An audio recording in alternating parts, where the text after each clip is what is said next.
Brought to you by TechnoSpark 20 series smartphones.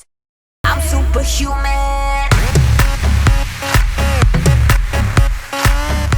Rajasthan के भीलवाड़ा लोकसभा क्षेत्र की अगर हम बात करें तो वैसे तो 2019 के चुनाव में राजस्थान में सर्वाधिक 6,12,000 वोटों के अंतर से भारतीय जनता पार्टी के सुभाष चंद्र भेड़िया यहां से चुनाव जीतकर लोकसभा में गए थे।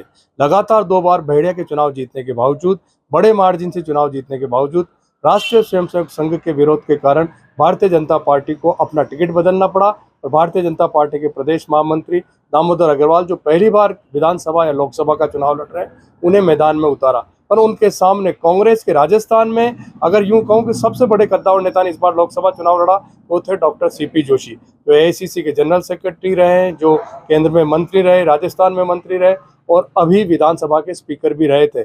मगर इस बार वो विधानसभा का चुनाव नाथद्वारा में मेवाड़ के विश्वराज सिंह से चुनाव हार गए थे। इस बार दोनों का मुकाबला कड़ा था।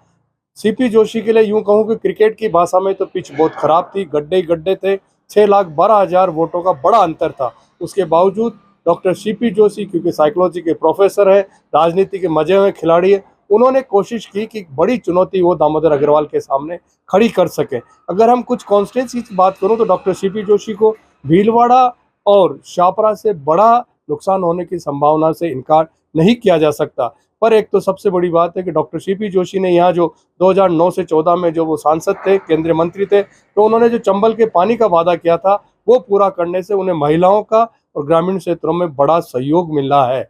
दूसरी बात यह कि डॉक्टर सीपी जोशी ने इस बार रोजगारों की नब्ज को टटोली और ये कहा कि 1 लाख लोगों को रोजगार दूंगा। वहीं दामोदर अग्रवाल ने ये चुनाव राष्ट्रवाद बनाम विकास के नाम पर लड़ा और ऐसा लगता है कि कांटे के संघर्ष में कुछ विधानसभा क्षेत्रों में डॉक्टर सीपी जोशी को बढ़त मिल सकती है, तो अधिकतर विधानसभाओं में दामोदर अग्रवाल मोदी और भाजपा और हिंदुत्व की लहर के आगे निकल सकते हैं। इस तरह से अगर लब्बो लुभाव की बात करें तो ऐसा लगता है कि भीलवाड़ा लोकसभा क्षेत्र में upper hand Bharatiya Janata party का रह सकता है।